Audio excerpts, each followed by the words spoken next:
namanya TTP biasanya sebelum dia ke dalam. Namun misalnya kalau ibunya udah keliangan ya, sepertinya perutnya sudah mules-mules ya, kita langsung taruh di tempat tidur. Nah, sekarang kita akan lakukan pemeriksaan semuanya di tempat tidur. Nah, prinsip pemeriksaan ini sama dengan waktu Anda belajar di KD adalah head to toe ya, dari head sampai to mid ya. Jadi semua kita periksa ya. Oke. Alat-alatnya apa sih gitu ya? Alat-alat yang khas pada prenatal ini adalah Linac dan Doppler. Ya, Anda boleh tulis di situ. Linac dan Doppler ini dua-duanya sama fungsinya untuk pemeriksaan denyut jantung janin atau DJJ. Ya. Nah, kalau Linac bisa yang sifatnya kayu, kemarin udah hilang ininya ya? Di samping. Oh, samping kita sekarang. Ada yang kayu, ada yang aluminium. Nah, untuk yang Doppler itu dia elektrik, jadi ngitung denyut jantung janin itu ada yang kalau ini manual kita hitung, ya kita hitung bunyi-bunyinya gini. Tapi ada lagi yang elektrik yang sudah ya langsung mendetek berapa gitu ya. Ada lagi yang yang pakai grafik, nah itu banyak ya. Namun biasanya di puskesmas kita gunakan Doppler yang biasa yang ada layarnya ya. Oke. Nah ini gel nanti untuk pelumas atau katodanya lah sebagai agar suaranya bisa terdengar ya.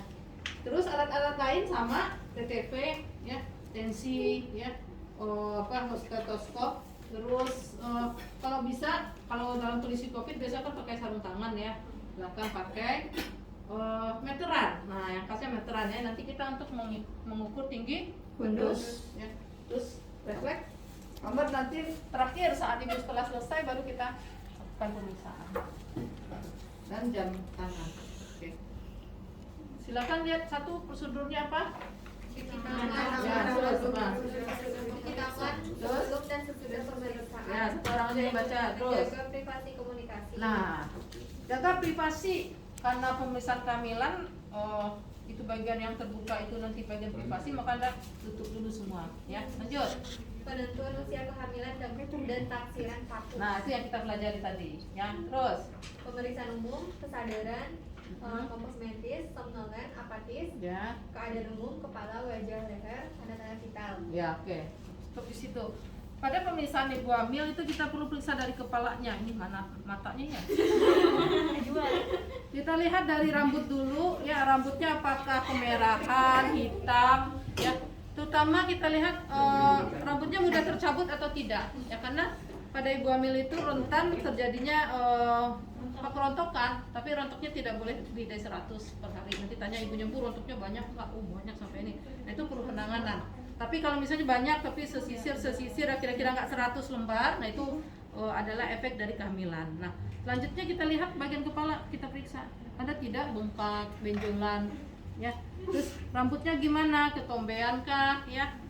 Itu perlu kita ini. Apakah kurang kebersihannya? Nah ini berkaitan nanti kita penkes. Kadang ibu hamil itu ada yang males ya, males untuk menjaga kebersihan. Nanti bisa kita penkes. Selanjutnya area muka. Ya, area muka ini pada kehamilan itu muncul bintik-bintik hitam, leher dan wajah, namanya plasma gravidarum. Itu normal juga karena pengaruh hormonal ya. Nah, pada muka kita lihat mata, konjungtivanya ya, skleranya ya. Kita lihat skleranya anikterik, berarti tidak kuning ya. Terus kita suruh ibu naik melihat ke atas, Bu, lihat ke atas, Bu.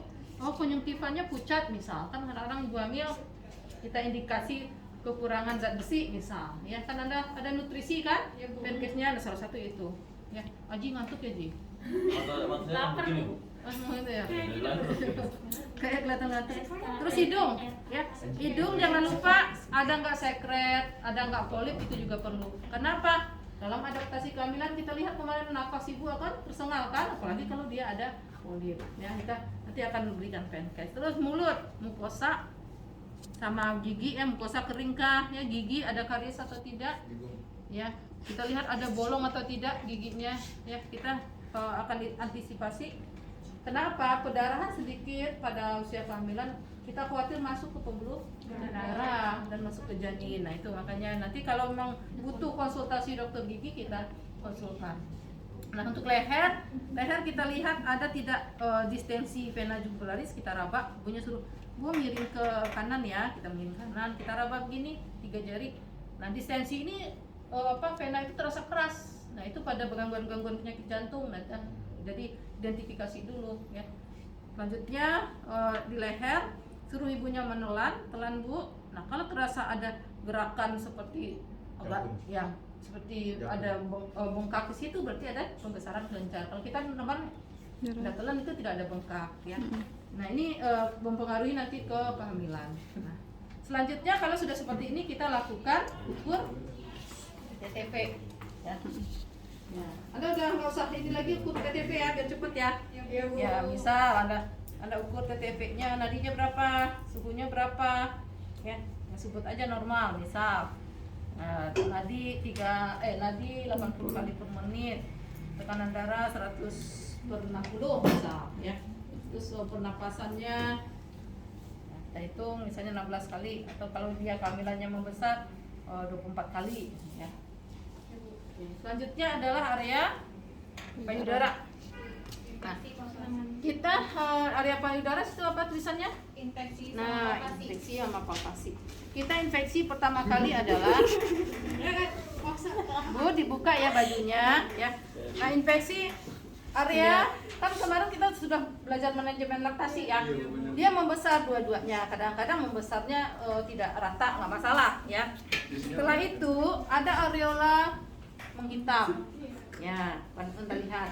Terus putingnya menonjol atau tidak? Nah, itu harus dilihat ya. Ya, itu makanya kita akan penkes nanti. Ya, kan sudah belajar kemarin. Ya, nanti di perawatan payudara kita belajar kalau putingnya tidak menonjol. Ya. Nah, di sekitar areola ini ada namanya kelenjar Montgomery. Kelenjar Montgomery ini bagian-bagian kelenjar yang menghasilkan warna putih untuk pelumas.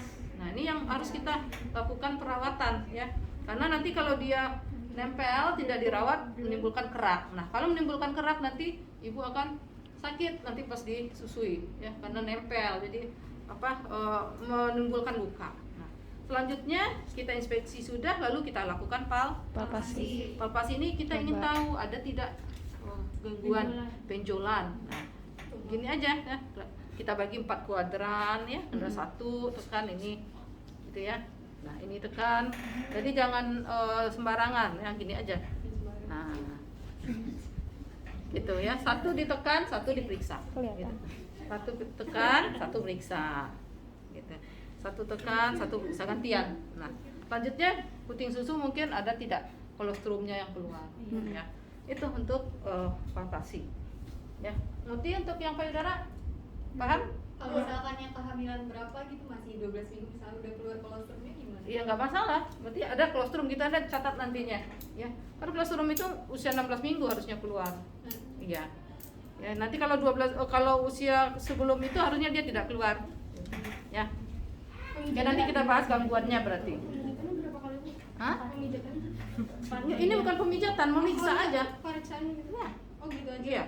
1 tekan, 1 periksa, 1 tekan, 1 periksa gitu. Bu, kalau sampai lahiran dia keluar air susunya, Bu, Ya, nanti itu sama dibahas. ikhlas saya ada. Iya, nanti kita bahas itu ya. Itu nanti di manajemen laktasi. Kita periksa ada dulu. Oh, kolostrum keluar gitu, ya. Selanjutnya ke arah perut. Perut yang kita periksa membuncitnya ke depankah atau ke samping. Nah, kadang-kadang kita ini ada ibu-ibu yang dia bukan hamil tapi asites pada gangguan hepar hati ya. Jadi ininya ke samping begini. Ya, kalau Anda nanti sempat di ruangan bedah, nah itu orang-orang dengan asistes perutnya membuncitnya bukan ke depan kalau pas tidur, belakang. Tapi kalau dia berdiri buncitnya ke sini gitu ya. Nah, kalau pada orang hamil harusnya buncitnya ke depan. Kenapa? Isinya janin, plasenta dan ketuban. Nah, selanjutnya pada kita inspeksi juga. Tadi lanjut benar nggak? Iya, Bu. Ya. Kita lihat ada tidak linea nigra ya, yang garis dari PE ya, atau alba ya. Ada nggak striae gravidarum? Ya, striae gravidarum itu yang Anda bilang kemarin straight mat ya. Nah, ini normal pada kehamilan karena pengaruh hormonal ya. Oke, paham sampai di sini misalnya. Nah, selanjutnya kita akan meriksa. Nah, ini inti dari pemeriksaan Lauport. Ya, lopot 1 2 3 4 ya. Ya. Lopot 1 2 3 kita nanti akan ngadap ke ibu begini Ya. ya. Lopot 4 kita akan membelakangi ibu ya. Lopot 1 2 3 4 kaki harus ditekuk Ya. ya.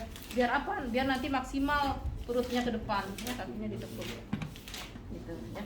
Oke Bu, kakinya ditekuk ya Bu. Nah, Anda sudah siapkan dulu meteran di sampingnya, meteran baju ya, baju ya. Terus jangan lupa tangan dihangatkan. Kalau ibunya pingin BAK dulu, anjurkan dulu BAK sebelum pemeriksaan ya. Tangan dihangatkan. Nah, kita akan melakukan pemeriksaan lopot 1. Kan Bu Ema udah jelaskan pengertiannya kemarin kan? Udah, Bu. Ya. Lopot 1 itu kita kumpulkan dulu. Tengah. Nah, sebenarnya setiap kita mau memeriksa lopot 1 2 3 4 5 itu 4 itu harus diperiksa dikumpulkan. Nah, untuk mengukur ya tinggi fundus kita gunakan meteran. Nah, jadi kalau kita gini ya, sampai di atas sini. Oh, ya, sudah tidak bergeser lagi tangan kita. Nah, berarti ini namanya tinggi fundus ya. Nah, kita ukur dari simpisis ke tadi tempat yang ada tahanannya ya. Naruh meterannya begini ya, biar nggak saru. Yang incinya di depan. Nah, baru kita tekan begini. Oh, 28. Berarti 28 cm ya, tinggi fundus si ibu ya. Nah, itu adalah pengukuran tinggi fundus. Nah, untuk lopot 1 kita untuk mengetahui apa sih yang ada di fundus. Berarti saat kita melakukan pemeriksaan, nah ini kita pegang. Kalau teraba bulat, keras dan melenting itu artinya kepala gitu. Kalau di atasnya teraba lunak, lebar dan tidak melenting namanya bopong, kemungkinan bopong. Itu aja dulu. Normal tidak. Kalau dia lintang atau apa itu di luar normal ya. Nah, kita normal aja dulu ya. Nah, berarti saat kita periksa gini, tangan itu harus mantap ya. Nanti akan kalau kadang-kadang sulitnya apa, lemak ibunya yang terlalu besar ya, jadi kita tekan. Nah, kita izin ibu agak sakit dikit ya gitu. Jadi kalau ibu sakit bilang ya gitu. Nah, itu hasilnya lopot 1. Sekarang lopot 2, kembali hangatkan, kumpulkan kembali.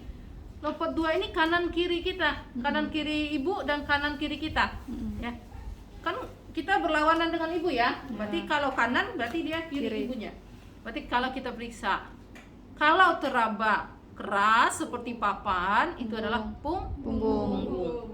Kalau punggung berarti lawannya apa? Oh, itu tangan. Tangan atau kaki, karena kan dia Iya, begini iya. kan, Iya. nggak mungkin dia kepala lagi karena Iya. kepalanya sudah di atas atau di Atas. bawah. Nah, berarti kalau teraba kecil-kecil, bagian kecil-kecil kalau istilahnya seperti kerikil-kerikil Tangan. kecil, ini berarti ekstremitas apa aja. Dia kan begini, kakinya juga ke atas, gitu ya. Berarti ekstremitas. Nah, dalam pemeriksaan ini kita bisa nanti menentukan DJJ. Ya. Dan jantung itu lebih dekat ke sini apa ke belakang? Belakang. Ada punggung. Kalau dia begini kan, kalau begini, ya ketutup sama cairan ketuban kan banyak. Nah, berarti yang lebih efektif nanti di punggung. Berarti Selesai. saat dimana ada punggungnya di situ kita lakukan pemeriksaan DJJ. Ya. Nah, namun pemeriksaan DJJ ini baiknya setelah pemeriksaan selesai agar kita memastikan kalau dia udah ke bawah kan tidak di punggung lagi, ya bisa saja udah di simfisis. Nah, itu pemeriksaan lopot 2. Lopot 3 adalah untuk mengetahui apakah PAP. bagian terbawah ini sudah masuk PAP atau belum.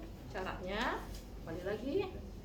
Nah, ini kita tahan, ini kita turunkan. Nah, lalu goyangkan.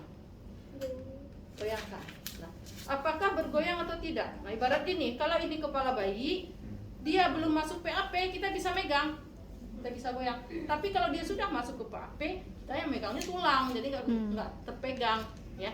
Jadi kalau dia seperti ini, kalau bergoyang berarti kepala belum masuk PAP. PAP, pintu atas panggul. Tapi kalau dia tidak bergoyang berarti sudah Masuk. Nah, kalau dia bergoyang, tidak lakukan lopot 4. Ya. Tapi kalau dia tidak bergoyang, lakukan lopot 4. Nah, sekarang lopot 3-nya misalnya gini. Kita raba bagian terbawah ini, mau terbawahnya bokong atau kepala. Oh, sudah tidak goyang. Ya, berarti kita lakukan lopot 4. Nah, lopot 4, posisi kita hadap ke ibu, kakinya diluruskan. Nah, kita akan meriksa dengan 3 kemungkinan. Ya. Masuknya baru sedikit begini, berarti masih bisa kita pegang kepalanya lah, misalnya kalau kepalanya udah ke bawah. Atau tidak setengah saja kita bisa pegang. Ternyata kepalanya sudah masuk setengahnya. Atau tidak bisa dipegang sama sekali. Tidak bisa dipegang, kita raba, oh tidak ada kepala, tidak ada kepala. Tidak ada, berarti sudah masuk semua. Ya. Yang tadi yang sedikit masuk namanya di konvergen, yang masuk setengah namanya sejajar, yang masuk semua namanya divergen. Ya, tuh. Paham hal itu? Paham. Oke. Selanjutnya adalah pada pemeriksaan alat kelamin. Ya. Nah, sebelum kita lakukan pemeriksaan alat kelamin, kita tentukan DJJ-nya dulu, denyut jantungnya. Seperti tadi, kalau DJJ-nya ibunya kepalanya sudah masuk ke PAP, berarti DJJ bisa kita ukur Bawah. nah, ya, di atas simpisis. Tapi kalau belum, DJJ tadi di tempat punggung. Gitu. Kanan kiri. Paham ya? Hitungnya itu 1 menit penuh, pegang. Ya, kalau ini sih nggak usah pegang-pegang. Kalau pakai ini masih pegang ya, pegang. Tempelkan telanjang kita di sini. Nadi ibu kita pegang. Yang kita dengar itu harus lebih cepat dari yang kita raba. Itu namanya DJJ. Ya, karena apa? Denyut jantung janin lebih cepat dari denyut jantung ibu. Tuh, ya. Tapi kalau dengan menggunakan Doppler itu sudah bisa kelihatan. Oh, tadi misal dia ada di CPC karena sudah masuk ya. Anda gini harus bisa membayangkan kalau kepala sudah masuk berarti kan punggungnya di sini. Ya, yang terdekat di situ. Memang semuanya nanti mungkin terasa, tapi yang terdengar lebih keras itu adalah di bagian punggung atau di bagian simpisis ini. Nah, kita berikan, baru kita cari ya. Biasanya kalau di rumah sakit kita sambil nyari ya. Kadang-kadang suka berubah si janinnya. Nah, nanti. Nah, gimana bunyinya kalau dia model gini kan nggak kelihatan. Nah, kita lihat, kita dengarkan bahwa bunyi denyut jantung janin itu seperti tapal kuda, gerakan tapal kuda, gini. Nah, gitu. Cepat. Tapi kalau dia gini, nah, itu bising plasenta atau usus biasanya usus ibunya, ya. Jadi khasnya itu tapal kuda. Ya, nah nanti kalau seperti ini kita hitung berapa kali dia. Nah, ya. Tapi kalau dia sudah layarnya nanti kelihatan di sini. Berapa normalnya DJJ? 140 sampai 160. Nah, ada berapa buku 150 ya, Bapak? Lebih cenderungnya ke 150. Ya, kalau ada yang 160 juga nggak usah. Ya. Ada cek aja nanti mana referensinya. Ya, 140. Ya, ada 160. Ada yang 130 sampai 150. Ya. Iya, ada beberapa referensi, makanya nanti boleh ambil referensinya salah satu. Ya. Coba yang kemarin Bapak jelaskan di itu berapa? 130 ya? 20. Ya. DJJ ya. Anda boleh nanti lihat diferensinya ya. Nah, kita jangan sampai dia di atas 160. Masih? Ya. Berarti itu gawat janin. Ya, janinnya tidak bisa lagi normal atau perlu pemantauan. Ya. Oke, kita lanjut ke pemeriksaan bawah ya. Ini kita tutup. Ibu, kita buka celananya. Nah, kita hanya melihat 19 menit. apa tadi di bawah setelah itu? Pemeriksaan alat kelamin. Nah, alat kelamin apa yang kita lihat? Perineal. Nah, perinealnya, ya. Terus yang kedua? Lihat pemeriksaan ekstremitas. Nah, ekstremitas. Jadi sebelum ke ekstremitas, kita lihat perinealnya. Apa yang kita lihat? Ada tidak lendir, darah, ya, atau keputihan, ya, atau ada nggak jerawat pada kehamilan? Namanya kondiloma acuminata. Yang nanti jerawat itu menyebar gitu. Nah, itu perlu penanganan dulu.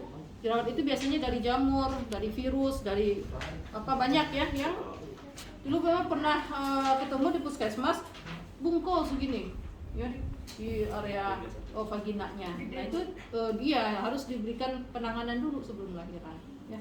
Kalau dia benar-benar tidak bisa dilahirkan normal, otomatis nanti kita sesar gitu. Jadi makanya kenapa sih harus periksa sampai ke bawah seperti itu? Ya agar nanti tidak terjadi kekeliruan. Orang udah ngeden-ngeden ternyata di bagian bawahnya nggak bisa gitu. Ya. Lebih bagus sudah perencanaan sesar kalau ada masalah. Oke, lanjutnya ke kaki. Ya. Nah, kaki nih, ini juga penting ya. Kaki itu ada 3 hal yang perlu kita periksa. Udem, varises, dan refleks. Nah, udem ini bengkaknya Ibu Amel itu menyeluruh. Ya. Kalau bengkaknya sedikit-sedikit, bisa cuma di kaki, di telapak kaki atau di bagian atas kaki, di betis atau di paha, nah itu kita khawatir adanya gangguan sistem tubuh. Biasanya apa yang menyebabkan bengkak? Gangguan ginjal, gangguan jantung. Ya. Tapi kalau merata berarti gangguan kehamilan. Karena apa? Siklus dari kehamilan itu dia membesar. Vena kita, femoralis ini tertekan. Nah, makanya bengkak, aliran baliknya nggak lancar. Makanya apa nanti kita bisa anjurkan ibu saat istirahat, angkat kaki 15 derajat, sangkah dengan 2 bantal selama 15 menit gitu. Biar alirannya lancar kembali. Tidak berbahaya. Artinya udemnya itu adalah udem fisiologis. Kalau yang patologis kita tidak bisa tangani, harus melalui konsul. Selanjutnya varises. Varises yang normal itu dia membayang saja. Ada yang tidak normal seperti apa, Bu? Ada yang kayak kurul-kurul, ya pernah lihatnya. Kita khawatir nanti saat dia mengeden pecah. Jadi dianjurkan nanti kalau benar-benar parah, kita anjurkan ibunya untuk tidak normal lahirnya. Tapi kalau cuma membayang, ya kita anjurkan aja pakai stocking kalau jalan, ya biar tidak muncul ke permukaan. Ya. Nah selanjutnya refleks. Refleks ini namanya refleks patella untuk mengetahui apakah ada gangguan kalium pada ibu, bukan kalsium ya, kalium. Untuk mengetahui hipo tidak ya. Nah kalau dia tidak bergerak berarti hipokalium. Tapi kalau dia refleks, ya itu berarti bagus. Ya. Nah tapi ini awal pemeriksaan. Nih, nah diam aja dia nih. Nah kita di bawah ya, 3 jari di bawah ini. Nah. Anda udah belajar refleks kan? Udah. Ya kan refleks siku gini, udah belajar? Belum. Hah? Udah belum sih? Pernah Pernah ya? Udah kali, tapi emang belum dipraktekin ya. Ada kan bagian-bagian tertentu kita ini ada refleks, termasuk pada ibu hamil itu refleks patella namanya. Ya. Jadi kalau kita ketok begini, secara level dia akan naik. Ya, itu kaliumnya berarti cukup. Tapi kalau dia hipo aja, diam aja berarti kaliumnya kurang. Tapi perlu pemeriksaan darah lebih lengkap. Kalau nggak ngerefleks itu Ya. Oke, kita tutup. Nah, kita akan mengakhiri prosedur ini dengan memberikan penjelasan pada ibu ya. Nah, nanti Anda terserah mau seperti apa modelnya. Misalnya ibu rambutnya tadi sedikit rontok, tapi nggak apa-apa ya Bu, ini pada proses kehamilan memang terjadi kerontokan karena pengaruh hormonal. Nah, ini Bu, mata ibu tadi pucat konjungtivanya. Nah, kita nanti akan lakukan penkes nutrisi ya. Nah, kita janjiin gitu ya. Terus mulut, hidungnya bagus, tapi mulut ibu tadi ada kariesnya. Nah kalau ada karies ibu rajin sikat gigi ya, kalau bisa 3-5 kali sehari, tapi menggunakan sikat yang lembut atau sikat bayi gitu ya. Terus area payudara, nah seperti tadi Bu, gimana kalau dia inverted Bu? Kalau payudara ibu masuk ke dalam, nanti ibu lakukan perawatan. Nanti pembajakan di perawatan payudara ya. Nah, berikan dengan baby oil, dikompres dulu ujung-ujung putingnya, nanti dibersihkan. Ya. Nah, Bu, ini anak ibu tadi kepalanya ada di bawah, ya. Kondisinya bagus, ya, karena kehamilannya berapa tadi? Kehamilan tertulis tadi berapa? Misalnya kalau bisa 13 minggu, berarti belum bisa ya. Pemisaan ini bisa kita lakukan maksimal itu 20 minggu, ya, di atas 16 minggu. Ibu misalnya udah 30 minggu ini udah trimester 3 ya Bu, tadi kepalanya sudah di bawah tapi belum masuk PAP. Ya. DJJ-nya tadi 100, misalnya 135 ya. Kita ambil yang referensi 130 sampai 150 ya. Setelah itu di bawah, nah Ibu, ini lendirnya banyak nih. Ya, Ibu harus rajin ganti celana dalam dan membersihkan kemaluan dengan dari depan ke belakang. Nah, ini juga Firly. ibu ada bengkak ya karena udah Firly. kehamilan trimester 3. Firly. Nanti ibu istirahat di rumah, angkat kakinya, ya. Nanti untuk menstabilkan kembali aliran darahnya. Saja kita berikan. Nah, kalau Anda janjikan pankes nutrisi, silakan berikan tentang nutrisi pada ibu hamil. Apalagi didukung, oh BB-nya nggak naik nih minggu kemarin misal, ya.